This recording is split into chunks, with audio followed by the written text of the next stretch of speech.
여러분 지상명령 성취 얘기 많이 들었을 거예요. 하지만 하나님께서 말씀하신 지상명령 성취, 주님 오시는 그날이 언제 올지를 우리가 알 수 없지만 분명히 우리가 알고 있는 것은 하나님이 말씀하셨음에도 불구하고 왜 아직까지 지상명령 성취가 이 땅 가운데 이루어지지 않았을까? 이런 고민해보지 않았습니까? 여러분 실제 제가 통계를 보고 조사를 해보니까 지금 현재 2022년 인구가 몇 명 될까요? 전 세계? 네? 뉴스를 보셨군요. 지난 11월 기준입니다. 지난달 11일 기준으로 80억을 초과했어요. 80억이 넘고요. 더 놀라운 것은 약 11년 동안 10억이 증가했습니다. 그러니까 약 2012년부터 시작해서 13년부터 10억이 증가했어요. 엄청나게 증가했습니다. 이런 추세와 이런 통계를 살펴보니까 2086년에 인구가 약 104억이 될 것이라고 추정하고 있습니다. 자, 그럼 질문 하나 내볼게요. 예수님이 언제 사셨죠? 지금으로부터 약 기원전이 아니죠. 약 2000년 전에 그때 인구가 몇 명인지 아십니까? 인구 통계학자에 의하면 약 2억이라고 생각합니다. 그러면 그때 복음 전하여 지상명령 성취를 완전히 이루는 게 더 쉽습니까? 지금 복음 전하여 지상명령 성취를 이루는 게 더 쉬울까요? 숫자가 되십니까? 원리는 똑같아요. 그때나 지금이나 똑같습니다. 뭐냐? 다 가능해요. 또 어떤 사람은 다 안 된다고 얘기해요. 왜? 지금까지 안 됐으니까 여전히 안 될 것이지. 오히려 비관적으로 보는 분들도 있는데 중요한 건 다 가능합니다. 단 조건이 있어요. 뭐냐? 한번 고백합시다. 주님이 말씀하신 대로 행하면 됩니다. 아멘. 수많은 사람들이 하나님 음성을 듣고 하나님이 말씀하신 방법대로 한다고 했지만 주님이 말씀하신 것을 듣고 그대로 행한 사람들이 생각보다 없었습니다. 그래서 하나님께서 지금 2023년 21세기가 한참 지나고 있는데 주께서 다시금 이 메시지와 이 음성을 우리에게 명확하게 알려주기를 원하세요. 여러분 표 보셨겠죠? 인구 급증이 엄청납니다. 기원 후 2000년 가까이 되면서 기하급수적으로 인구가 증가합니다. 인구 증가는 기하급수적으로 증가되는 반면에 하나님의 복음을 증거하는 제자 사역은 더하기 사역에 머물렀어요. 그래서 배가 하고 곱하기 하는 기하급수적인 인구 증가를 더하기 사역 전략으로는 절대 쫓아갈 수가 없습니다. 지금은 거의 80억 넘었죠. 닐 콜 목사님이 얼마 전에 집회 오셔가지고 우리에게 말씀 나눠줬는데 나중에 또 한글로 되어 있지만 하나님께서 말씀하신 음성대로 우리가 어떻게 살아갈까 고민하셨어요. 그러다 보니까 마태복음 28장 말씀 보니까 너희는 가서 모든 민족으로 제사 삼으라고 했죠. 그래서 그 표를 따라 해보니까 어떻게 해요? 1년에 1년에 한 명의 제자를 삼으면 2명이 되어집니다. 1년에 한 명의 제자를 삼으면 1년 만에 2명이 세워집니다. 1년 동안 한 명이에요. 2년에 그 한 명 2명이 또 1년에 한 명씩만 제자를 정확하게 삼는다. 다시 말하면 하나님의 말씀대로 그 DNA를 가지고 이 비전을 정확하게 흘려보내서 그 사람이 제자 될 뿐 아니라 1년에 한 명은 제자 삼겠다라고 결론이 난 사람. 이걸 항암 치료하거나 말기 암 치료하시는 분들이 의사들이 이런 얘기를 해요. 내적으로 그 직관을 정하겠다는 사람. 다른 말로 내가 이렇게 함으로 이렇게 될 것이라 확신한 사람. 그런 사람들은 다 치유받거든요. 자기 안에 확신 있는 사람. 똑같은 거예요. 자기 안에 이 확정 있는 사람. 이 믿음과 확신 있는 사람들은 어떻게 해요? 반드시 이 비전이 흘러갑니다. 3년째 8명, 4년째 16명, 8년째 256명, 9년째 512명의 이 비전을 그대로 흘려보내는 제자가 만들어집니다. 10년째 1024명, 11년에 2048명, 13년에 8192명, 15년에 16,384명, 여차해서 20년 되면 10억이죠. 그리고 이것이 흘러가서 그대로 이어지면요 34년 만에 80억이 완수되어집니다. 이게 뭐냐면 하나님이 이 땅 가운데 주신 주님의 방법이에요. 여러분 마태복음 28장 19절에 같이 고백합시다. 너희는 가서 모든 민족으로 제사 삼으라. 주님이 이렇게 말씀하셨습니까? 네, 정확하죠? 너희는 가서 모든 민족을 뭐하라? 제사 삼으라. 자, 하나님께서 이 말씀을 하시고 난 이후에 얼마나 많은 사람들이 이 말씀을 따라 행했는지요. 하지만 여전히 그 명령 성취는 완수되지 않았습니다. 그래서 예수님이 아직까지 안 오셨습니다. 언제 예수님이 오실까요?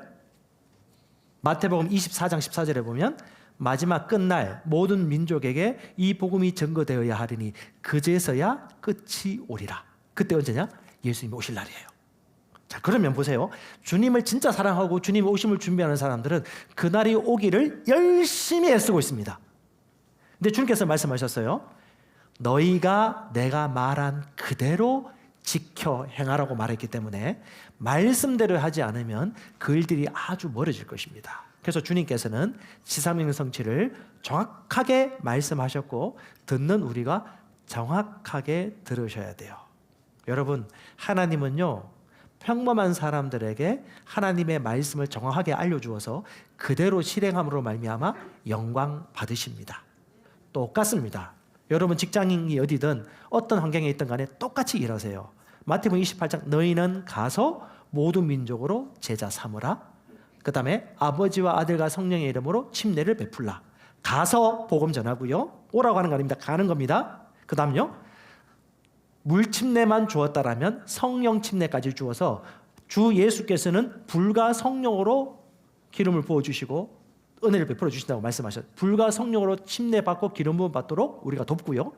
분부한 모든 것을 가르쳐 지키도록 우리가 사역하도록 주님께서 부르셨습니다. 이것들을 할 수 있도록 뭐라고 말씀하셨냐면 내가 세상 끝날까지 너희와 항상 함께 있으리라. 자, 이 말씀을 어디서 하셨냐면 갈릴리에서 하셨습니다. 또 한 가지 지상명 성취는 사도행전 1장 8절 말씀 생각날 거예요. 이 말씀은 갈릴리에서 하지 않으셨어요. 근데 여러분, 이번에 제가 이제 성지순례 잠시 갔다 왔는데 갈릴리를 가리켜서 구약에서 이사야에서 얘기하고요. 신약에서도 얘기하고 있는데 이방의 갈릴리라고 합니다. 갈릴리는 예루살렘에 비해서는 시골이고요. 그리고 약간 저지대에 있습니다. 그런데 왜 이방의 갈릴리였냐면 그만큼 유대 종교주의나 율법주의자들 볼 때는 저기 페르시아라든가 메소포타미아에서 내려오는 세력들이 이 지중해 가나안 땅을 점령하기 위해서 항상 오는 길목이 그쪽입니다. 그리고 많은 외세의 침략이 있었고 혼혈 종족도 생겼고 어찌 보면 이방인들에게 짓밟힌 순혈 종족을 지키기 힘든 그 땅이 바로 갈릴리였어요. 그런데 이 갈릴리는 갈릴리 호수가 있습니다. 그리고 물고기가 나옵니다. 상대적으로 그만큼 순수한 혈통을 지키기 힘든 그런 사회적 환경이 있었지만 반면에 또 어떤 면이 있죠? 열리 있는 개방적인 도시였습니다. 물고기를 소금에 절여가지고 팔고요. 수많은 사람들을 만나서 언제든지 얘기 나눌 수 있는 오픈 마인드가 되어 있었고 상거래 활동이 활발했고 지중해와 더불어서 이 복음을 증거할 수 있는 좋은 통로가 되었죠. 그래서 예수께서 가장 먼저 복음을 전하기 위해서 거점을 정한 곳이 어디냐면 갈릴리입니다. 갈릴리에서 제자들을 부르셨습니다. 12명의 제자를 부르시고 그리고 주님께서 마지막 가시기 전에 이때는 승천하시기 전입니다. 승천하시기 전에 우리 그 예전 찬양 중에 실로암이라는 찬양이 있는데 갈릴리 말 그 숲속에서 이런 찬양도 있고 미루나무 우거진 숲속에서라고 찬양도 있는데 미루나무 없어요. 그냥 우리가 만든 거고요. 중요한 건 예수께서 갈릴리에서 이 지상명 성취를 증거했다는 거. 저 멀리 보이면 잘 안 보여요. 안개가 있어서 그런데 엄청나게 갈릴리 그 호수가 넓습니다. 바다예요, 바다. 물이 귀하기 때문에 그들은 모든 것이 바다입니다. 물 조금만 흘러도 큰 강이고요. 물 조금만 고여 있어도 저수지가 아니고 뭐다? 바다예요. 근데 이 땅에서 하나님께서 새로운 역사를 일으키는 겁니다. 이 갈릴리 땅에 있는 가브나움에서 나사렛에서 오랫동안 사시다가 가브나움에서 12명의 제자를 불러서 이 복음 사역을 이루고 가는 것입니다. 자, 이걸 본다면 하나님의 복음 사역은 어디서 이루어져야 된다? 사람이 많이 있는 곳, 그리고 잘 전달될 수 있는 곳. 아멘. 예, 주님께서는 복음이 온 땅 끝까지 증거되어야 그제야 끝이 오리라고 말씀하셨어요. 그럼 주님은 어떤 사람 좋아하실까요? 하나님의 복음을 전하기에 입이 싼 사람. 그래서 우스갯소리로 이런 얘기합니다. 예수님이 부활하실 때 왜 여자들을 가장 먼저 만났을까? 입이 싸기 때문에. 이 조크예요, 조크. 실제는 그게 아니에요. 실제 향유를 바른 일들 주로 여인들이 했기 때문에 만난 건데 이 많은 사람들이 복음을 전할 수 있는 통로, 사람이 모여 있는 곳, 그리고 수많은 사람들이 왕래하는 곳, 쉽게 복음이 전달될 수 있는 곳, 땅 끝까지 주의 복음이 증거될 수 있는 그곳, 그것이 바로 갈릴리였더라.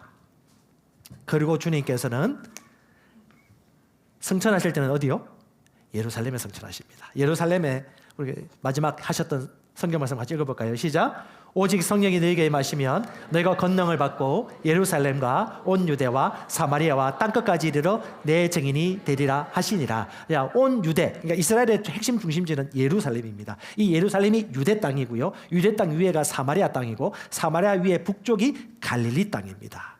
갈릴리에서 제자 삼고 복음을 전하시고 예루살렘 왔다 갔다 하시다가 마지막 예루살렘 성벽을 보시면서 예언도 하셨고, 그 다음에 올리브산, 밑에 보면 12절에 나와 있는데 올리브, 감남원이 바로 감남산이 올리브산입니다. 중국식 표현이고요. 원래 올리브가 많이 심겨져 있는 산이 올리브산인데 이 올리브산 구름을 마주 바라보면 예루살렘 성이 바로 앞에 보여요. 그러니까 가까운 거리입니다. 올리브산에서 보면 바로 보이는 이 올리브산 위에서 제일 꼭대기에서 주님이 하늘로 올라가세요. 그것이 바로 이 사진입니다. 이 사진은 예전에 찍은 사진인데 저 산이 뭐냐면 올리브산이고 이쪽이 성전이 있는 예루살렘 성이 있는 쪽에서 찍은 사진입니다. 왼쪽에 큰 교회 하나 보이죠. 왼쪽 밑에. 저것이 뭐냐면 겟세마네 동산에 있는 교회고 그 옆에 있는 조그만 동산 같은 게 있죠. 왼쪽에. 그것이 바로 겟세마네 동산이에요. 그러니까 예수님께서는 예루살렘 성 바로 옆에 골짜기 옆에 가서 항상 거기서 습관적으로 기도하셨고 하나님의 음성을 들으셨고요. 저 산 꼭대기에서 주께서 12명의 제자를 부르고 난 다음에 마지막 가시면서 명령하십니다.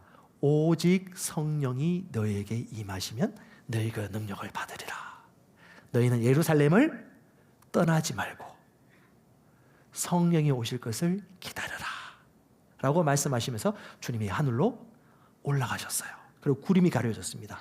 그리고 이 예루살렘에서 그 음성을 들었던 제자들은 그 다음 예루살렘 성 바로 옆에 있는 마가의 다락방에 모여가지고 수십 명, 수백 명의 사람들이 모여서 열렬히 기도합니다. 주께서 뭐라고 말씀하시기 때문에 오리라 한 성령을 너에게 보내시리라. 그리고 마가의 다락방에 들어가서 열렬히 기도합니다. 여인도 있고 남자도 있고 특별한 사람 없어요. 옆에 사람 얼굴 한번 보세요. 예, 바로 이 사람들이에요. 그냥 일반적인 옷 입은 사람. 예, 같이 들어가서 기도합니다. 그때는 성령 충만과 방언이 아직 없었어요. 왜? 성령이 임하시기 전이었거든요. 여러분 성경을 보거나 하나님 말씀을 들 때 항상 기억해야 될 것이 뭐냐 하면 오순절날 성령 이전과 오순절날 성령을 받은 이후의 세상이 엄청나게 바뀌었다는 것을 이해하고 성경을 보셔야 돼요. 오순절 이전에는 특별한 사람만이 기름 부음 받았고 특별한 사람이 사람을 군집을 모아가지고 그들과 함께 집회를 열고 성회를 열고 성전에 모이고 대중 집회를 많이 했단 말이죠. 근데 신약시대에 이르러서 예수님께서는 어떻게 하셨습니까? 기본적으로 12명의 제자들과 시간을 오래 많이 보내셨고 그들과 우정의 관계를 맺으셨고 또 사람이 많이 모이는 회당이라든가 또 바울 같은 경우는 두란노 서원에 예수님을 복음을 증거하고 훈련할 수 있는 곳이 있으면 가끔 모였지만 주로 소그룹과 소규모로 관계 기반 위에서 사람들이 자주 모였다는 거. 근데 모처럼 이들이 모여가지고 열렬히 기도하는 가운데 오순절날 성령이 임하십니다. 불 같은 것이 임하면서 불처럼 성령 충만해져요. 그곳에는 모든 사람들이 성령 충만해가지고 방언을 말하기 시작합니다. 근데 그 당시에 다른 외국에서 왔던 사람들이 방언, 자기 언어로 얘기하는 얘기를 듣고 하나님의 살아계심을 인정하게 되어지고요. 엄청나게 많은 사람들이 예수 그리스도를 믿게 되어집니다. 그 표적을 보여주신 거죠. 왜요? 외국어 방언을 통해서 하나님의 살아계심을 증거하신 것이죠. 그 현장이 다락방입니다. 왜? 예루살렘이 핵심 중심 도시이기 때문에 여기서부터 복음이 또 선포될 수 있도록 온 유대와 예루살렘과 사마리아와 땅끝까지 주의 복음을 증거할 수 있도록 여기가 바로 다락방입니다. 지금 예전에 이런 건물은 아니었지만 이 정도 크기입니다. 우리가 생각하는 다락방을 생각하시면 안 돼요. 이 정도 큰 크기에 약 120명, 70명, 120명 이상 사람들이 모여가지고 열렬히 기도했죠. 성령 충만이 임한 것입니다. 그래서 그때부터 그들이 주는 그리스도라고 증거하기 시작했고 복음을 나누기 시작했습니다. 엄청난 영적 부흥이 일어나게 되어지고 그 다음에 예루살렘에 있는 바리새인과 서기관들이나 제사장들이 눈에 쌍심지를 띠고 핍박하기 시작했죠. 그런데 여러분 아시겠습니까? 복음을 전할 때 유대인들은 누구에게 복음 전했을까요? 자, 예수님이 유대인입니까? 헬라인입니까? 12명의 제자는요? 유대인들입니다. 예수님이 누구에게 복음 전했죠? 유대인에게만 전했습니다. 유대인에게만 전했습니다. 그래서 그리스 사람들을 가르쳐서 개라고 얘기했고요. 그들에게 복음 전하지 않으셨어요. 왜? 자기는 유대인에게 복음 전하는 통로로 인도받았거든요. 그러니까 유대인들이 너희는 가서 모든 민족으로 제자를 삼으라고 아무리 말해도 이해를 할 수 없었어요. 많은 사람들이 깜짝 놀란 이유가 이방인들이 성령 받아 깜짝 놀랄 일이었어요. 자, 여러분 손 한번 들어보세요. 네, 저를 따라 해보세요. 야, 자, 자기 턱을 주물러 주세요. 턱을 하라고요, 턱을. 자, 떠서가 넘어갔는데, 자, 12명의 제자들이 날마다 보면서 예수님이 복음 전할 때 누구한테 복음 전하는 거 봤죠? 유대인들에게 복음 전하는 거 봤습니다. 그런데 성령이 임했어요. 근데 예수께서 마지막 가실 때 뭐라고 말씀하셨어요? 뺨을 문지르면서 유대인에게 복음 전했는데 말은 뭐라고 그랬어요? 땅끝까지 이르러 복음이 증인이 되라. 자, 여러분 잘 보세요. 말씀대로 하셔야 돼요. 말씀을 들으셔야 돼요. 하나님이 뭐라고 말씀하셨어요? 땅끝까지. 유대와 사마리아와 땅끝까지. 예수님과 예수님의 가족들이 갈릴리에서 예루살렘 성전으로 올 때에 그들의 형식과 격식을 따라 사마리아 땅을 거치지 않고 요단 협곡을 따라 예루살렘 여리고를 통해서 예루살렘으로 와야 됐습니다. 갈 때도 똑같았어요. 그들은 사마리아에 있는 사람들은 워낙 아시리아 그 이방 족속들의 혈통이 피가 섞였기 때문에 이 사마리아 땅을 저주의 땅으로 생각하고 족장길을 따라가지 않고 협곡을 따라서 갈릴리와 예루살렘을 왔다 갔다 했습니다. 근데 시대가 바뀌었어요. 예수께서 뭐라고 말씀하셨죠? 생각을 바꿔라. 선입견을 바꿔라. 지금까지 해오던 거하고 달라. 너희는 땅끝까지 가라. 그렇게 하라고 해도 이 관성의 법칙이 너무 강해가지고 지금까지 안 해오던 거 사람들이 하려고 합니까? 대부분 안 하려고 그래요. 그런데 보세요. 주께서 역사하십니다. 그날에 예루살렘에 있는 교회에 큰 박해가 있어. 억지로 흩으세요. 이 박해로 말미암아서 사도 외에는 어떻게 해요? 유대와 사마리아와 모든 땅으로 흩어집니다. 자, 예루살렘과 유대와 사마리아 땅이에요. 예루살렘, 온 유대, 사마리아 땅에서부터 저기 위로 안디옥 교회 흘러가지고 지금 현재 터키 땅, 에베소, 골로소의 교회로 흘러지고요. 그 다음에 그 옆에 있는 그리스 땅, 고린도, 데살로니가, 빌립보로 복음이 흩어집니다. 그리고 이것이 이탈리아 땅, 로마까지 복음 전거되어지고요. 이것이 바로 사도행전 1장에서 5장, 6장에서 9장, 10장에서 28장까지 예루살렘부터 땅끝까지 주의 복음이 증거되는 이 일들이 일어나게 되었습니다. 왜 이런 일들이 일어났을까요? 주님 말씀하셨잖아요. 오직 성령이 너에게 임하시면 예루살렘과 온 유대와 사마리아 땅끝까지 이르러 네 정인 내 정인이 되리라. 그럼 그 정인들이 난다는 얘기입니까? 아멘. 그럼 세상 끝날이 올까 안 올까요? 자, 그럼 마지막 날 이 말씀에 헌신하는 사람들이 있을까요, 없을까요? 있죠. 이건 정해진 미래입니다. 주께서 말씀하셨기 때문에 반드시 되거든요. 그래서 이 말씀이 어떻게 흘러갔냐 하면 이후에 조사하고 연구 결과를 보니까 예루살렘에서 시작해서 셀루신 시몬을 통해서 페르시아 쪽으로 복음이 전거되었고요. 바돌로메를 통해서 저 위쪽 러시아 쪽 방향으로 안드레를 통해서 복음이 전거되었고요. 여러분 잘 아시던 인도 쪽에는 도마가 복음을 전하게 되었습니다. 그리고 마가가 이집트 쪽, 의인 야고보, 이 사우디아라비아 쪽이고요. 큰 야고보는요, 저 북아프리카와 저쪽으로 해서 스페인 쪽까지. 로마 제국을 바울을 통해서 로마 제국을 통해서 하나님의 복음이 땅끝까지 증거되어지는 역사가 나타나기 시작합니다. 그리고 이 유럽에서 이 기독교 복음이 훨씬 흘러가다가 나중에 앵글로색슨 잉글랜드까지 복음이 증거되어지고 이 잉글랜드 땅에서 결국 여러분 잘 아시는 청교도들이 복음의 신앙의 자유를 위해서 북아메리카 대륙을 향해서 가고 북아메리카 대륙에서 복음의 꽃이 17세기, 18세기 영적 부흥을 꿈꾸다가 그 다음에 20세기 초반이 아니고 19세기인가요? 19세기 후반이군요. 19세기 후반에 언더우드와 아펜젤러와 토머스 선교사를 통해서 대한민국 한반도 땅에 복음이 증거되어지고 이 복음이 지금 어디로 흘러가고 있냐? 동남아시아 쪽에 엄청 영적 부흥과 갱신이 일어나고 있습니다. 그리고 이것이 서남아시아와 다시 한번 또 한 바퀴 돌아가지고 예루살렘 땅끝까지 복음이 서진하고 있죠. 왜? 예언된 미래. 주님이 예언된 메시지니까. 너희는 가서 모든 민족으로 삼아 제자로 삼아 아버지 아들과 성령의 이름으로 침례를 베풀라. 여러분 2023년도 대트렌드 중에 첫 번째 주제가 이번에 뭐가 나왔냐면요. 평균 시대는 지났다. 평균 시대는 없다고 그래요. 평균 시대는 없다. 한마디로 지금 현 시대는요. 엄청난 양극화 시대입니다. 사회 곳곳에서 이 일들이 나타나고 있어요. 정치도 양극화, 사람들끼리 민족 분쟁도 양극화, 부와 빈부도 양극화, 엄청난 사회적 갈등 요인들이 엄청나게 일어났어요. 평균이 실종되었단 말이 무슨 말입니까? 엄청나게 양극단이라는 거예요. 똑같습니다, 여러분. 하나님을 진짜 사랑하는 사람과 세상적으로 사랑하는 사람. 하나님을 사랑하느냐, 세상을 사랑하느냐. 말세에 나타나는 세 가지 특징이 있죠. 물질을 사랑하느냐, 쾌락을 사랑하느냐, 이기적이냐. 이 세 가지가 세상 마지막 특징이라고 서신서에 얘기하고 있어요. 물질을 진짜 사랑하는 사람, 만몬을 섬기는 사람, 하나님을 진짜 사랑하는 사람. 극과 극으로 앞으로 더 갈릴 것입니다. 정이 있는 사람, 무정한 사람. 앞으로 사랑이 식어지라고 성경에서 얘기했어요. 하나님에 대한 사랑과 이웃에 대한 사랑이 깊어지는 사람이 있는 반면에 또 양극단은요, 아주 그 사랑이 식어져서 세상처럼 사는 사람 많이 나타날 것입니다. 그 다음에 쾌락을 진짜 쫓는 사람, 이 세상의 쾌락을 쫓는 사람, 아니면 성령 충만을 유지하고 복음을 나누는 사람, 자기만을 위해 사는 이기적인 사람, 아니면 사도적 교회에서 복음을 나누고 제자 만드는 삶을 사는 사람. 앞으로 이 갭이 더 커지게 될 것입니다. 이건 정해진 수순이에요. 왜? 이미 성경에서 예언됐고 지금 그 시대예요. 여러분, 아이폰 만들었던 잡스가 처음에 했던 말이 그 말이에요. 이 세상 모든 사람들은 자기들이 뭘 원하는지를 모른다.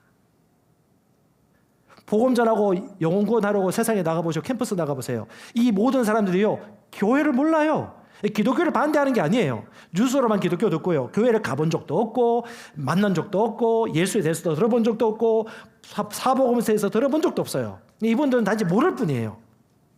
근데 그들이 뭘 원하는지 몰라요. 왜? 만나본 적이 없기 때문에. 청소년들도 마찬가지입니다. 기독교를 몰라요. 들어본 적이 없기 때문에. 근데 그들이 소망이 있습니다. 뭡니까? 진짜 만족, 진짜 희망, 진짜 빛이 뭐다? 예수 그리스도 외에는 없다.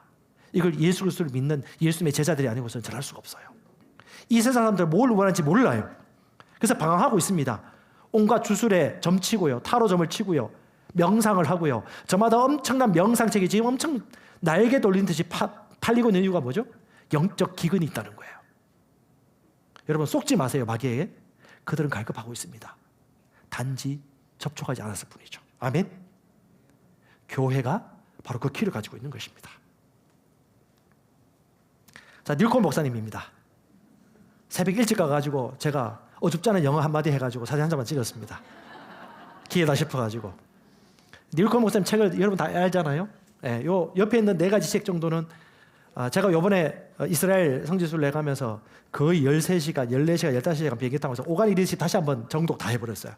오면서 또 파도를 타는 교회 정독 다 해버리고 하면서 다시 한번 감동이 되었는데 11월 달인가 12월 초에 이분이 오셨어요.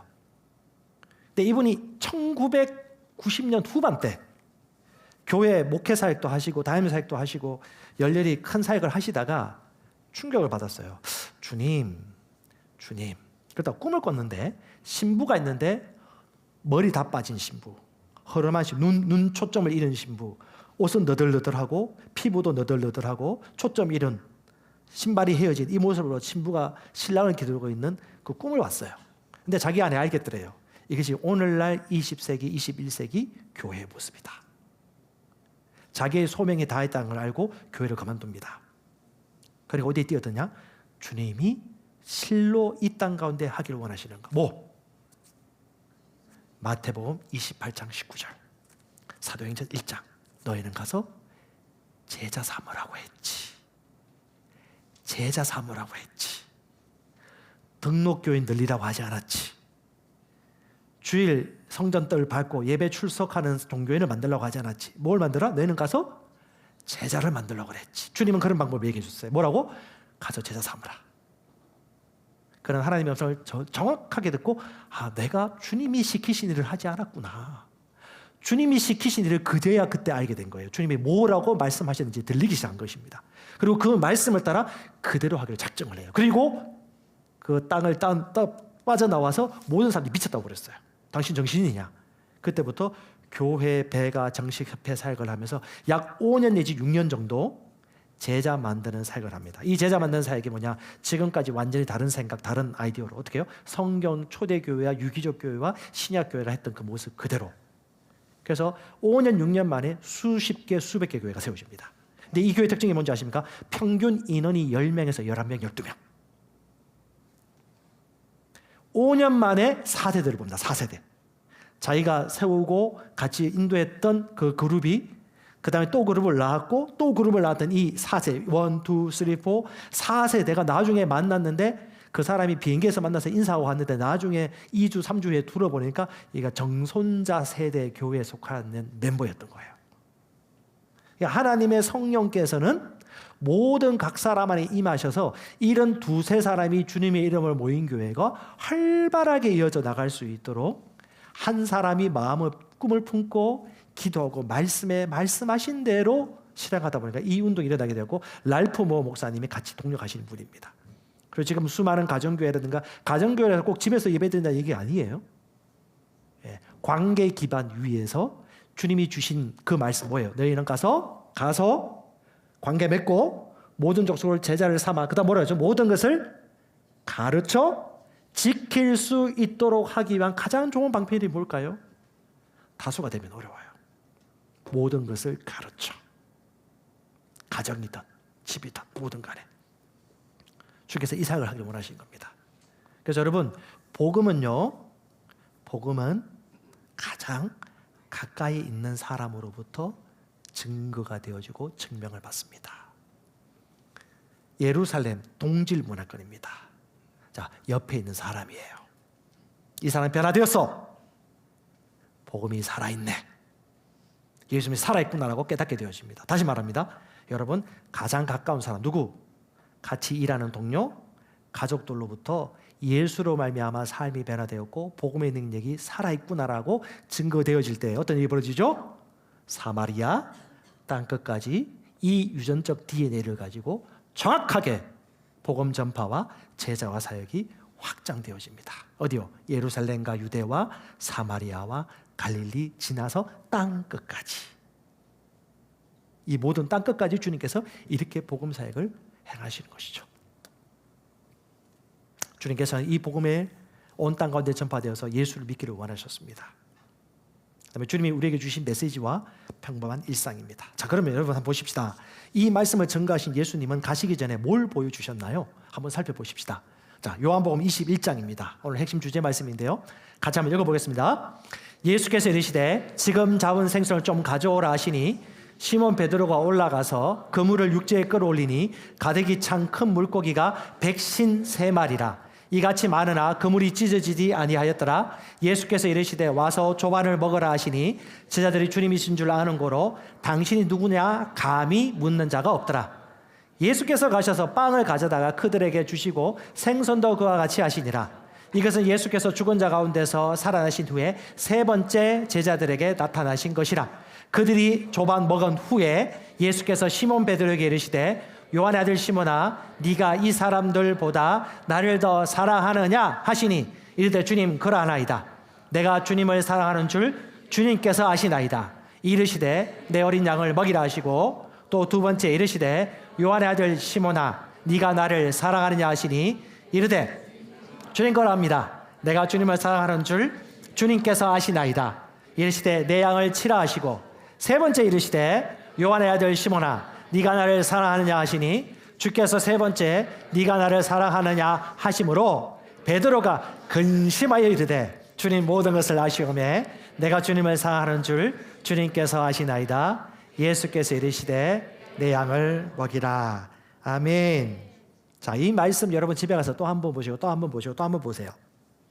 저는 이 말씀 보면서 입체적으로 보이는 게 뭐냐면 갈릴리 바다 갔다 왔잖아요. 이거 어부들의 배도 보고요. 어부들도 봤습니다. 금싸라기가 있는 바다가 아니에요. 그냥 일반 바다입니다. 호수예요.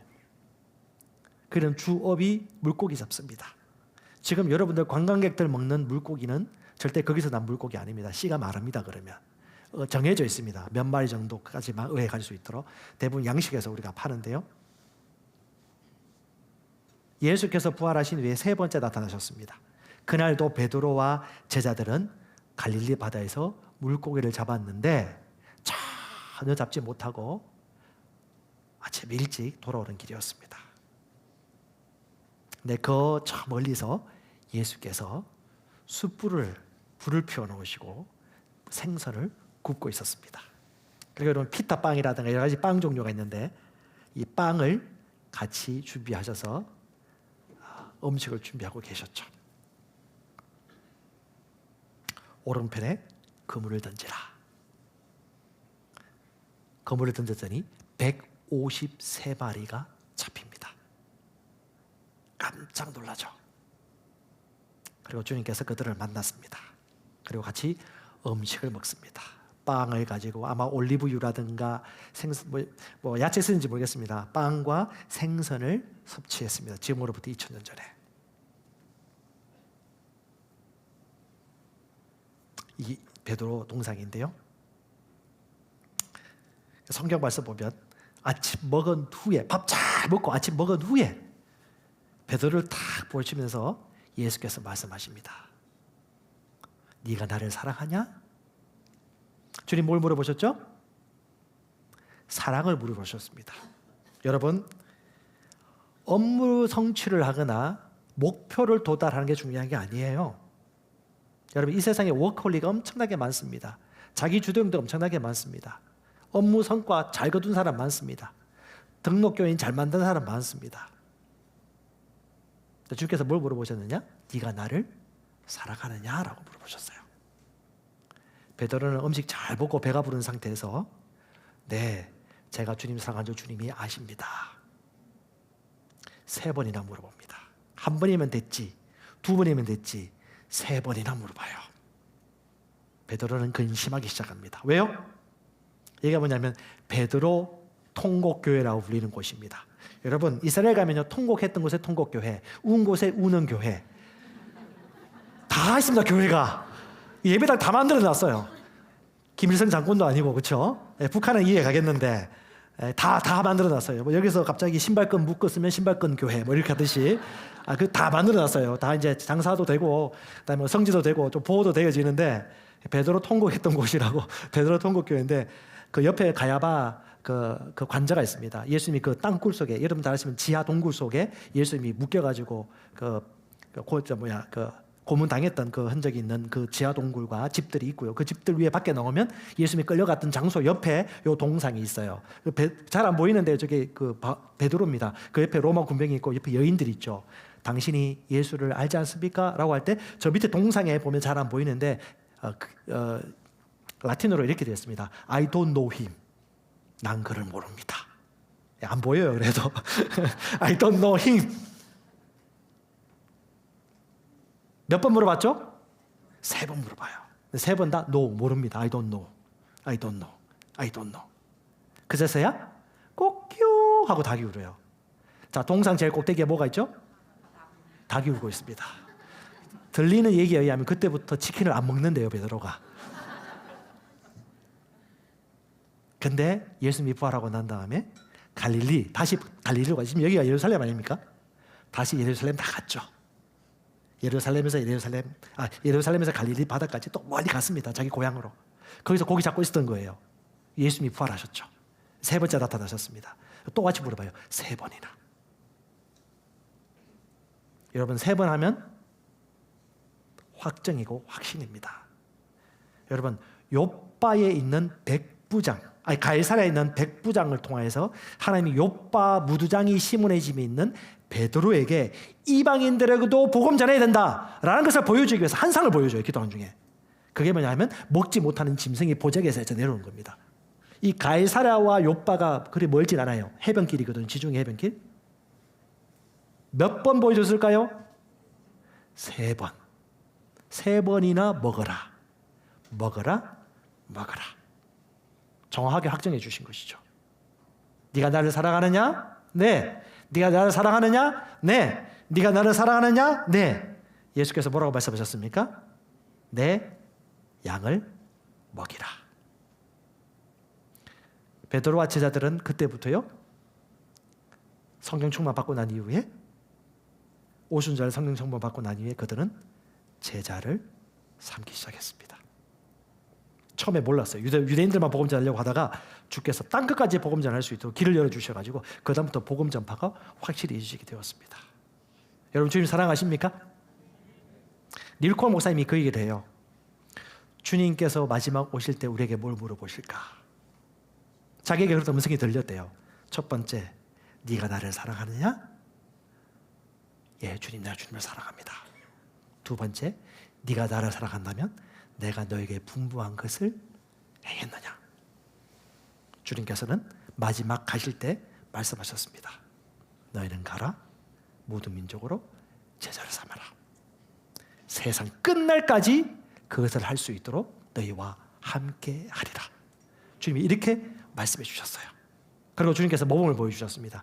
예수님은요, 직업이 목수라고 알려져 있습니다. 자, 여러분 성경 보세요. 성경 지도인데요. 예루살렘과 베들레헴이 산악지대입니다. 약 700m 위에 산지지대고요. 저기 가브나움, 갈릴리에 있는 저 위에는요, 갈릴리는 마이너스 200m입니다. 지중해보다 200m 낮아요. 약간 낮은 지대고 약간 푸른 초목이 많습니다. 처음에 요셉 같은 경우는 자기 고향이 아마 베들레헴이지 않았을까 싶은데 이후에 나사렛 가서 삽니다. 예수님은 나사렛에서 30여 년 동안 목수 일을 합니다. 근데 여러분, 제가 지도를 보면 이제 그림을 보여주면 알겠지만 그거는 우리 성경을 번역하는 사람들이 자기 문화에서 이 원어를 해석한 것이고요. 정확하게 얘기하면 목수가 아닙니다. 이 왼쪽 그림이 얼마 전에 공개됐습니다. 얼마 전에 성요셉교회 지하에 있는 요셉의 집터에 대한 그림입니다. 동굴이에요, 동굴. 이때 대부분 사람들은 그 동굴에 살았어요. 석회지대이기 때문에 조금만 파고 하면 자기 집이 생기거든요. 굴을 만들어서. 이 요셉의 집터입니다. 아마 예수님께서 여기서 어릴 때부터 같이 요셉 아버지와 함께 살면서 뭐 했느냐? 헬라어 원어로 보면 이게 약간 건축가, 기술자라고 생각하시면 되겠습니다. 목소리라기보다 뭘까요? 석수 혹은 건축하는 사람이었죠. 거기서 30년 동안 남동생 야요 유시, 야고보, 요한, 유다, 시몬 4명과 더불어서 여동생들이 쫙 있었어요. 왜? 성령으로 잉태되어 난 첫 번째 장남이 예수님이었거든요.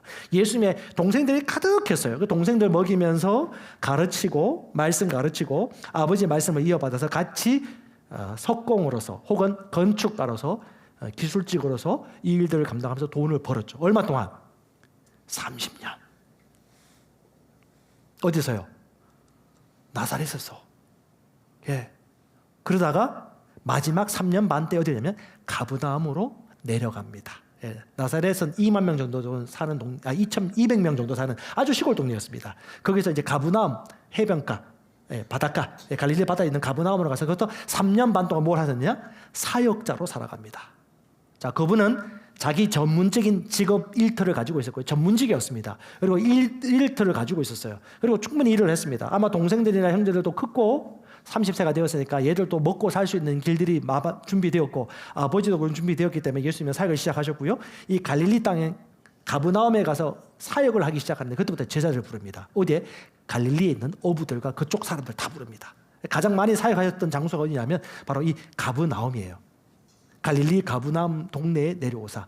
요 오른쪽에 있는 그런 밑에가 뭐냐면 회당이에요. 여러분 성경 보면 회당이 엄청나게 나옵니다. 왜? 각 지역적마다 사람들이 모여 있는 곳이 어디다? 회당이고 입이 가벼운 사람들이 흘러갈 곳이 어디다? 회당이에요. 위에 있는 그림이 원래 그건 조감도고요. 지금은 흔적이 이거밖에 안 남았습니다. 저렇게 사람들이 3, 4, 5 모여가지고 회당에서 종교적 집회라든가 성경 낭독을 했죠. 다시 말합니다. 예수님은 유대인이었어요. 베드로, 안드레, 야고보, 요한도 유대인이었습니다. 자, 유대인 사회 이해하셔야 돼요. 유대 사회는 회당 중심으로 마을이 형성되었고 그들은 회당에서 끊임없이 안식일을 지켰습니다. 그리고 여러분 그때는 성경이 없었습니다. 모든 사람들의 손에. 성경이 아주 희귀했습니다. 파필스에 적거나 아주 존귀하고 귀중한 보물이기 때문에 그 회당에 그 성경이 놓여 있었어요. 구약 성경, 모세오경의 율법.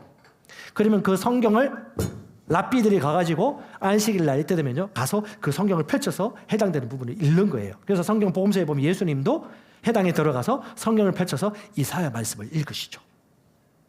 이렇게 복음을 전할 수 있는 통로에서 하나님의 말씀을 증거함으로 말미암아 엄청나게 제자를 만드는 사역이 확장되기 시작합니다. 그 동네에 있던 모든 사람들이 누구냐 하면 갈릴리 사람이었어요. 자, 보세요 여러분. 잘 안 보이겠지만 여기 용인 기흥부터 시작해서 서울, 송파, 문정, 그리고 경기도 시흥. 자, 여러분 예루살렘이 어디입니까? 우리 조미자 집사님은요 어린이집이에요. 그러니까 예루살렘이에요. 자기 가정이고요. 얼마 전에 아들 결혼했다고 얘기 들었는데 거기서부터 시작하는 거죠. 복음이 살아있다는 게 증거되어지는 거죠. 그것이 어디요? 흘러가기 시작합니다. 자, 예수께서 지금 21세기 오셨다면요 뭐라고 설명하셨을까요? 마태복음 28장 19절 너희는 가서 모든 민족을 제자를 삼아 서울과 수도권과 지방 곳곳 돌아다니고 저기 중국과 터키, 이스라엘 지나서 땅끝까지 복음 전달을 했을 거예요. 서울과 수도권 우리가 접수해야 됩니다. 아멘. 여기 복음이 증거되어야 돼요. 그럼 대한민국 전체 흘러갑니다. 캠퍼스, 직장, 저 판교 테크노밸리, 서울 여의도 정권가 모든 곳곳들마다 미용실, 캠퍼스, 미국, 캐나다, 호주, 뉴질랜드, 그 시형, 그리고 저 지방, 포항, 울산, 경주 다 모든 지역마다 이 복음이 증거되기 위하여 주께서 이 복음을 증거하신 거예요. 단순합니다.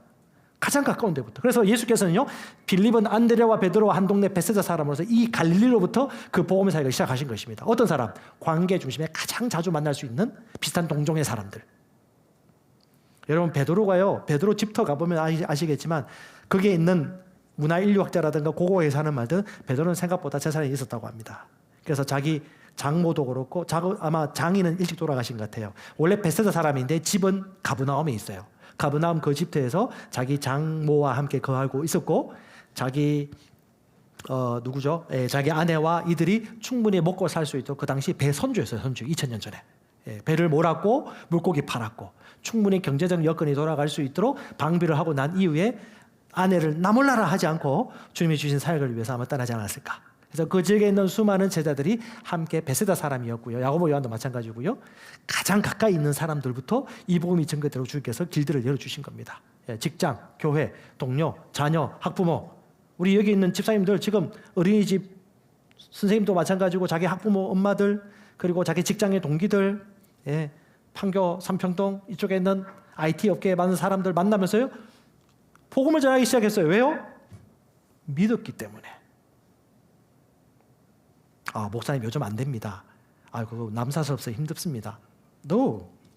여러분, 닐콜 목사님이 그 예수님이 주신 이 복음 사역을 하는 데서 가장 힘든 게 뭔지 아세요? 안 된다, 안 된다, 우리는 안 된다. 미국에서 된다, 이스라엘에서 된다, 옛날이라서 된다. No. 주님은 말씀하셨습니다. 믿으라고. 다시 말합니다. 땅끝까지 주의 복음이 증거되는 일들이 일어날 거야, 안 일어날까요? 일어나겠죠. 정해진 미래입니다. 근데 어떤 사람을 통해서? 소수를 통해서. 믿는 사람 통해서. 헌신한 사람을 통해서. 이런 일들이 일어나는 거죠. 분당, 수지, 구성, 청덕, 수원, 강교, 기흥, 시흥, 송파, 문정, 장지, 잠실, 일산, 파주, 인천, 부천, 하남. 여러분, 사람들이 다 헤매고 있습니다. 그리고 수시로 전화가 옵니다. 여러분 다 알지 못하지만 엄청나게 많은 분들이 갈급하고 있고요. 헤매고 있어요. 뭔가 있는 건 알겠어. 근데 이 복음을 증거해 줄 사람을 찾고 있어요. 배우고 싶어 해요.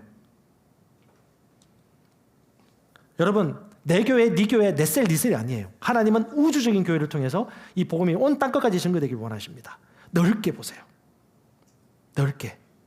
우리끼리 모여가지고 우리끼리 하면 좋겠지. No! 주님 흩으셨어요. 유대인들 말씀은 편했겠지. 교회 하나가 개척되어서 그 교회 하나가 너무 잘 되는 거 그걸 주님이 원하신 게 아니에요. 아까 우리 집사님 잘 얘기하셨는데 그릇이 아니라 통로가 되어서 땅끝까지 이 복음이 증거되도록. 여러분 그러면 어떻게 될까요? 김민성 선교사님 잠시 만났습니다. 이번에 돌아오셔가지고 제가 선교에 대한 마인드가 좀 있어가지고 우리 교회 우리 팀이나 셀에서 선교지를 좀 많이 갈 수 있으면 좋겠다 싶어서 생각을 하고 있었는데 원래 우리 팀 리더분들 좀 있으면 이제 태국 치앙라이나 이렇게 가려고 그랬는데 김민성 선교사님 교제를 하면서 깨닫게 된 것이 선교 방향을 좀 수정해야 되겠더라고요.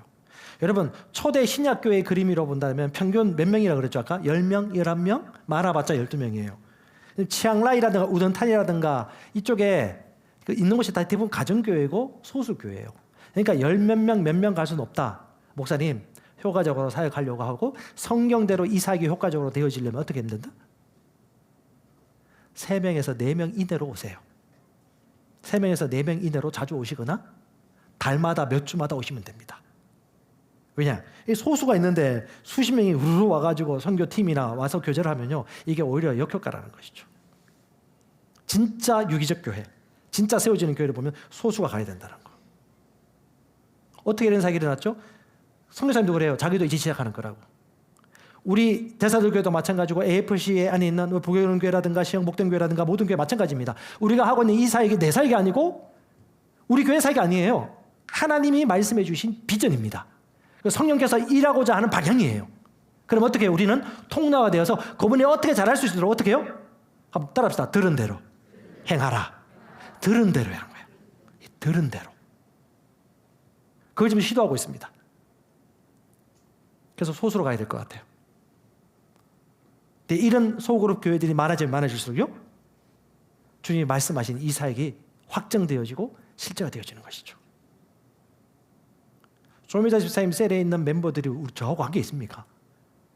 큰 먼 발치에서는 관계는 되지만 직접적으로는 이분이 목회자죠. 저는 우리 교회들 안에서 얼마나 지금도 한 영혼 위해서 헌신하고 기도하고 중보하고 가서 신방하고 상담하고 또 그들의 마음이 힘들 때마다 그걸 말씀으로 해석해주고 인도해주는 분들 너무너무 많이 기억하고 있습니다. 여러분, 주님은 그런 사람 통해서 주님이 일들을 하고 계시는 것입니다. 여러분, 수고 많습니다. 왜 하시죠? 바로 주님의 음성 아닙니까? 교회에서 하라고 해서 하는 게 아니에요. 왜? 네가 나를 사랑하느냐? 네가 나를 사랑하면 누구의 양? 예수님의 양. 양을 먹이는 거는요, 여러분, 꼭 셀리드가 아니더라도 사업처를 통해서 그리고 보조를 하면서 물질로 섬길 수도 있고요. 또 여러분 여러 가지 은사를 통해서 여러분 이 사역에 동참할 수가 있습니다.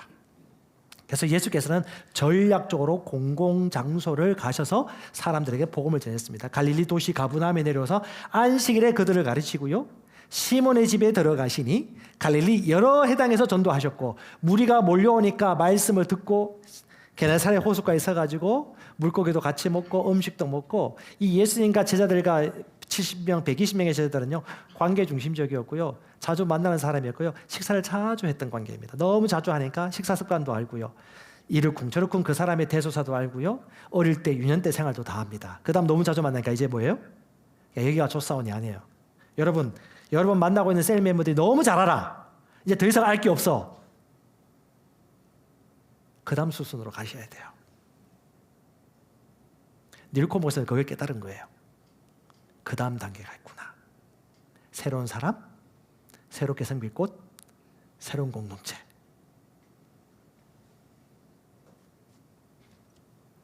실제 여러분, 예수 믿지 않는 사람이 예수 믿고 난 다음에 불신자들이나 믿지 않는 사람들을 연계될 수 있는 기간은 6개월이라고 합니다. 6개월 안에 불신자를 만나지, 6개월 지나면요, 우리끼리 쫓아오냐고 믿는 사람들만 만나는 게 통계적으로 나와 있어요. 6개월 안에 새로운 사람 만나서 관계 맺을 수 있도록. 그것이 뭐죠? 닐코 목사님 얘기하셨던 LTG 전략이에요. LTG는 성경 읽기 프로그램이 아닙니다. 우리는 두 가지 방향이 앞으로 되어질 건데, 하나는 일단 1년에 성경 1독 할 수 있도록 LTG 성경 읽기 잘 하시는 분은 계속 하시면 돼요. 근데 또 하나는 뭐냐면, LTG 그룹은 실제 본질은 뭐냐면 불신자라든가 이제 예수 믿는 사람들에게 하나님의 음성을 직접 잘 알아들을 수 있도록 말씀을 통해서 훈련하는 소그룹 모임이에요. 그래서 처음 2명에서 시작해서 3명 됐다가 4명 되면 둘둘 갈라지는 거죠. 그래서 여기서 잘 정착하신 분들은 가족셀로 연결시켜줘서 새가족반, 양육반과 더불어서 훈련될 수 있도록 코칭하죠. 네. 이것이 아주 효과적으로 가장 복음이 전거될 수 있는 교회고, 그 다음에 이 지상명 성취를 제대로 하려면요, 복제배가가 쉬워야 돼요. 복제배가 쉬워지려면요, 쉬워야 됩니다. 단순해야 됩니다. 저 릴코 목사님 그 책을 읽으면서도 느낀 건데, 이분이 복음을 정확하게 알고 계시더라고요. 하나님이 이런 사역을 할 수 있도록 내게 보여주셨다면 오늘 하늘에 속한 모든 영적인 복을 가지고 있는 존재이고, 지상명 성취를 도울 수 있도록 비전을 주셨다면 그것을 감당할 수 있는 힘과 능력은 이미 내 안에 주어졌다. 주님이 내게 그 모든 걸 주셨기 때문에 나는 가능하다. 단 믿느냐 안 믿느냐. 믿는 자는 끝까지 포기하지 않아요. 그래서 여러분, 지상명 성취를 진짜 원한다면 새로운 사람이 되어야 되고 새로운 생각을 하셔야 됩니다. 왜? 지금까지 했는데 안 됐으면 뭔가 바꿔야 된다는 거예요. 아인슈타인이 얘기했죠. 지금까지 했던 똑같은 방식을 하면서 새로운 결과를 원하는 사람은 정신병자라고. 똑같습니다. 지금까지 해오던 것을 바꿔야 됩니다. 그러면요, 지금까지 해오던 생각을 바꾸셔야 돼요. 지금까지 내가 생각했던 교회의 개념, 전수에 대한 개념 바꾸셔야 돼요. 자, 새로운 피조물의 계시를 아는 것도 계시가 필요하고요, 유기적 교회를 세우고 복음을 나누는 이 가죽 부대를 만드는 것도 계시가 필요합니다. 생각을 바꾸셔야 돼요. 등록 교인 명단 더하는 더하기 구조가 아니라 제자를 배가하는 구조로 곱하기로 배가하는 쪽으로 이제 바꾸셔야 됩니다. 그래서 여러분, 저와 여러분들은 거룩한 운동 앞에 직면해 있습니다. 저는 이것이 마지막 시대, 주께서 지금 한국뿐 아니라 전 세계에 하나님께서 어디를 쳐다보고 있는지 우리에게 알려주는 바로미터라고 저는 확신합니다. 여러분, 그래서 여러분, 내 교회, 네 교회가 아니에요. 마지막 거룩한 우주적인 교회, 주님 오심을 준비하는 교회. 유대인들은요, 예수님께서 아직 안 오셨다고 믿잖아요. 예수께서 어디로 오셨냐? 예루살렘 황금문에 온다고 믿습니다. 그래서 예루살렘 성 맞은편 올리브산에 엄청나게 무덤을 만들었어요. 예수님 그쪽 오실까 봐. 이슬람도 마찬가지고요. 예수님 예루살렘에 오십니까? 모든 곳에 다 오십니다. 모든 사람이 볼 수 있게. 그래서 여러분, 이런 사람들이 어떤 사람을 통해서 이런 일들을 이루어갈 것이냐. 잘 보세요. 턱을 만지라고 했는데 뺨 만지신 분들 잘 보세요. 다 해당돼요. 스스로 읽고 생각하고 선택하고 마음을 정하는 성도를 통해서 일들이 이루어질 겁니다. 여러분, 지금 뉴스 많이 보시는 분들 잘 들으세요. 절대 양극화에 빠지지 마세요. 스스로 생각하고 결단하고 해석할 수 있는 성숙한 성도로 일어나셔야 됩니다. 조지 오웰이 이런 얘기 있습니다. 글을 잘 쓰지 못하는 사람은 제대로 사고할 수 없다. 제대로 사고하지 못하는 사람은 아마도 다른 사람이 그들을 위해 대신 생각하여 결정해 줄 것이다. 여러분, 이게 우습게 생각하지 마세요. 당신의 건강, 당신의 재물, 당신의 관계, 자녀 교육, 당신 인생의 행로, 내가 스스로 생각하고 하나님의 말씀으로부터 인도받지 못하면요, 누군가를 의존하고 그 사람에 맡기는 꼴이 되는 겁니다. 주님께서 그렇게 살기를 원치 않으세요. 아리스토텔레스가 아주 재밌는 얘기했습니다. 가장 이상적인 정치 형태는 중산층이 지배하여서 양극단에 있는 지배층들을 이끌고 사회 구성의 지도력을 행사하는 것이다. 저는 이걸 이렇게 해석하고 싶습니다. 대한민국 교회 안에도요, 1, 2, 3 세 부류가 있습니다. 주님을 너무너무 사랑하기 때문에 제자를 만들고 삼기를 원하는 소수의 10%, 이렇거나 저렇거나 나는 관심 없어 그냥 살래 하시는 소수 10%, 나머지 60%, 70%, 80% 뭐예요? 중산층이에요. 이 사람들이 이 하나님의 말씀을 제대로 알고 듣고 사유하고 선택할 수 있다면 이 복음 운동은 무브먼트가 되지 않을까요? 자, 무브먼트에 대해서 제가 좀 이따 설명을 하긴 하겠지만, 실제 인간들의 사회생활을 연구하는 학자들이 발표했습니다. 요즘 엄청나게 유튜브 안 보시는 분 손 들어보세요. 유튜브 안 보시는 분. 옆에 보세요. 있나요? 100% 다 보네요. 성경 안 물어볼게요. 다 봐요, 다 봐. 근데 연구를 했답니다. 소셜미디어를 과하게 사용하는 이들의 하나의 문제는 그들이 내면적으로 사고하고 자신의 인생을 뒤돌아보는 시간을 허용하지 않는다. 소수는요, 유익한 유튜브 채널이라든가 자기를 발전시키는 채널을 공부하면서 사유하면서 선택의 도구로 써요. 네, 과하게 사용하는 사람들은 대부분 자기 사유로 할 줄 모릅니다. 엘빈 토플러가 이런 얘기했습니다. 21세기 문맹자는 읽고 쓸 줄 모르는 사람이 아니다. 이미 배운 것을 무너뜨리고 다시 배우는 과정을 할 줄 모르는 사람이 될 것이다. 기존에 알고 있던 종교적, 전통적 관습이 교회이거나 제자와 사이라고 생각한다면 성령께서 새로운 술, 새로운 포도주를 새로운 부대에 넣기를 원하시는데 이 헌 가죽 부대 가지고 자꾸 세수를 받기를 원하는 사람들은 이걸 못 알아차릴 겁니다. 다시 한번 말합니다. 여러분, 저희가 지금까지 필수 성경 독서 1단계, 2단계, 3단계를 얘기했어요. 근데 제가 참 신기한 게 뭔지 아십니까? 1단계, 2단계만 읽어도 질문하지 않을 질문을 자꾸 저한테 해요. 제가 알죠. 이 사람은 책을 제대로 안 읽었구나. 여러분, 하나님께서 지금 어떻게 일하고 계시는지 같이 고백합시다. 나는 탁월하다. 그건 말만 탁월한 게 아니에요. 하나님의 말씀을 통하여 주의 음성을 듣는 데 탁월합니다. 그 말씀 그대로 걸어갈 줄 알아요. 그래서 주께서 말씀하십니다. 세술은 어디예요? 세 부대. 다시 말합니다. 새로운 피조물의 복음, 이 복음은요, 새 부대에 담겨질 때에 주님이 명하신 계획들이 완수되어집니다. 헌 부대가 아니에요. 새 부대. 새 포도주는 새 부대. 이걸 볼 수 있는 눈이 열리기 바랍니다. 저는 선교사도 만나고 교회 개척자도 만납니다. 그럼 이분들 만나면요, 두 가지로 나눕니다. 한 가지는요, 이벤트를 하거나 사람을 많이 모으거나 물량 공세를 합니다. 5년 지나도 똑같습니다. 10년 지나도 똑같습니다. 또 사람들 많이 보내서 운동을 일으킵니다. 제자는 안 자라요. 근데 또 한 분은 제자가 세워지는 교회가 있습니다. 이들은 처음에는 사람들 접촉하고 만나고 사회 기반 시설 필요해서 재정이 많이 들어갑니다. 근데 1년, 2년, 3년, 4년 지나면서 이들 제자가 되어집니다. 말씀을 분별합니다. 스스로 헌금할 줄 압니다. 재정이 독립이 되어집니다. 제자를 만들어집니다. 처음부터 물질이 들어가면요, 이 사람들은 물질에 따라 종속되어집니다. 절대 독립할 수 없습니다. 제가 만약에 물질적 독립을 못하고 계속해서 시찰이나 노회라든가 다른 사람부터 재정 지원을 받으면서 교회를 개척하고 살아왔다면요, 절대 성과가 없을 거예요. 여러분 이거 보셔야 돼요. 물질이 아니고 생명입니다. 복음의 능력이에요. 사람이에요. 선교도 교회 개척도 마찬가지입니다.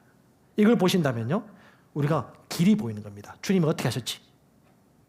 갖다 붙지 않으셨어요. 물량 공사하지 않으셨어요. 의존하게 만들지 않았어요. 사람에게 의존하는 건 주님께 연결될 수 있도록. 그래서 어떻게 해요? 직접 주의 음성을 들을 수 있도록 성경 읽기를 할 수 있도록 하고 자신의 생각과 사유를 가질 수 있도록. 자, 그럼 실전적인 부분들은 오후 시간에 한 타임 때 할 건데요. 벌써 시간이 다 됐네요. 자, 이제 다 끝나갑니다. 자, 성경 말씀 한번 잘 보세요. 자, 마가복음 1장 35절 읽어봅시다. 시작.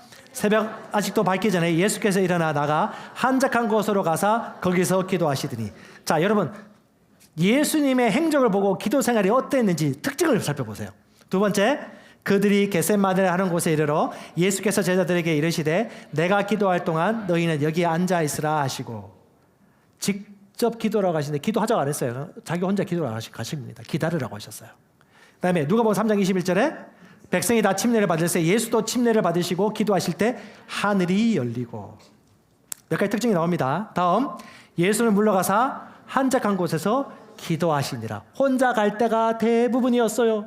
같이 동성 기도합시다 거의 없었어요. 그냥 홀로 기도하셨어요. 그리고 한 번씩 데리고 가서 자기가 하는 거 보여주셨어요. 뭐 네가 해라이 이렇게 안 했어요. 네가 해라이 진도준이 네가 해라이 이렇게 안 했어요. 기도해라 좀 해라 있다 이렇게 얘기 안 했어요. 그냥 홀로 가서 기도하셨어요. 그걸 보여주셨죠. 그리고요, 누가복음 5장에는요 침례 요한의 제자는 자주 금식하고 자주 기도하는데 너희들은 왜 먹고 마시고 이렇게 하냐라고 얘기하는 거 보니까 아주 많이 눈에 보이게 기도 많이 하지 않았어요. 물론 모르게 개인적으로 하셨겠죠. 다시 말합니다. 모르게 개인적으로 하셨겠죠. 예수님처럼. 사역하고 난 다음에 새벽 일찍 미병에 가든지 자기 개인 시간 가든지 절대 다른 사람과 비교하거나 판단하거나 심판하거나 재판하거나 합심 기도를 하긴 하지만 그것이 메인은 아니었어요. 뭐가 있었죠? 스스로 주의 음성을 듣고 주님과 교통하고 사유하고 주님이 내게 주시는 개인적인 인격적인 교제를 했다는 거죠. 여러분 이건 엄청난 차이입니다. 하자고 해서는 사람이 스스로 주님과 교제하고 교통하고 주의 음성을 듣는다. 닐콜 목사님이나 우리 사도 바울이라든가 베드로라든가 말씀의 사람들 똑같이 그렇게 인도받는 거예요. 김민성 선교사는 중학교 때 선교에 대한 마음을 가졌대요. 신기합니다. 중학교 때 선교사 책들을 읽었대요. 그리고 우리 교회에 신앙생활 한 적 없어요. 오자마자 재예매했고 재예매하자마자 갑자기 그 태국인들을 위한 교회 개척해라. 왜 학부에서 태국어 배웠거든요. 근데 교회 개척하라고 하니까 교회 개척한 거예요. 그때 처음 투자를 조금 해줬죠. 근데 어떻게 이 마음속에 자기 스스로 주님으로부터 확신을 얻고 자기 안에 믿음이 있으니까 어떻게 해요? 결단하는 거죠. 그리고 확신이 부르심이 있으니까 뭐 하죠? 인내해요. 포기하지 않아요. 여러분 포기하지 않는 삶 특징이 뭔지 아십니까? 확신이 있기 때문에 그래요. 교회 개척했는데 확신이 없으면요 접어요. 확신 있으면요 붙들고 성과 거둡니다. 내적 직관이 있어요. 하나님으로부터. 모든 분야 똑같습니다. 예수님도 어떻게 기도하시는지 보세요. 이걸 여러분 분별하셔야 돼요. 성경 보면서 분별하실 수 있어요. 제가 풀어서 설명하는 것이 아니라 여러분들도 저도 마찬가지고 모든 사람, 중학생도 마찬가지고요. 모두가 하나님의 말씀을 통하여 사유하고 음성을 듣고 결단하고 인도받을 수 있습니다. 이것이 첫 번째입니다. 아멘. 이거 안 하고 가세요, 하세요. No! 오래 못 가요. 기도합시다. 제가 특별 기도의 선포 21일, 42일 기도 선포합니다. 열렬히 기도합니다. 안 하면요. 예수님이라면 어떻게 하셨을까? 소수의 사람들과 고기 먹고 밥 먹고 교제하고 모든 걸 다 알고 깊이 있는 관계 기반 위에 아까 아침 식사 조반 먹은 후에 네가 나를 사랑하냐 말씀하셨어요. 모범이 되어주셨죠. 먼저 하셨어요. 리더분들 하라고 하지 마세요. 그냥 하시면 돼요. 저도 마찬가지고 저도 복음 전하고 불신자 만나고 기도하고 말씀 공부. 저는 새벽 아침 시간에 일어나면 조용히 앉아서 성경 읽으면 너무 재밌어요.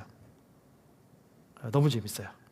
그리고 하나님의 음성을 듣기도 하고. 다 저마다 패턴이 있을 것입니다. 근데 주님이 나의 하나님이라면, 내가 주님을 사랑한다라면 베드로처럼 이 음성을 듣겠죠. 네가 나를 사랑하느냐? 오늘 네가 할 일이 이것이다. 아멘. 들을 끼는 자는 들을지어다. 주님이 그렇게 일하십니다. 구약 시대는 운동이었어요. 신약 시대는요, 각 사람이 결단해서 운동에 동참하는 것입니다.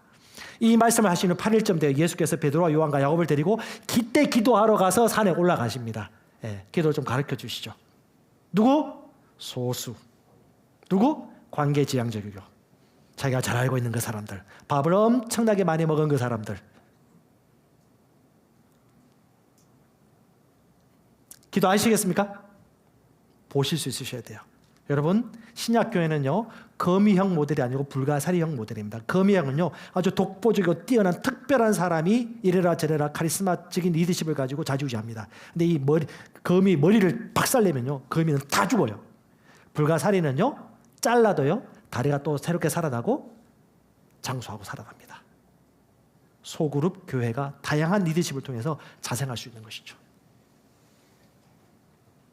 검의 특징을 가지고 있고 효과적으로 불가사리 원칙을 쓰는 복합적 조직이 바로 신약이고 유기적 교회이고 하나님이 세우신 교회의 모습이다. 자, 이게 바로 마사다입니다. 마사다. 사해 근처에 있는데 유대인들이 마지막까지 로마 군들에 대항하고 저항하다가 마지막에 자결하고 다 죽었던 그 장소 마사다. 세계 문화유산입니다. 신기합니다. 저 왜 저걸 지었는지.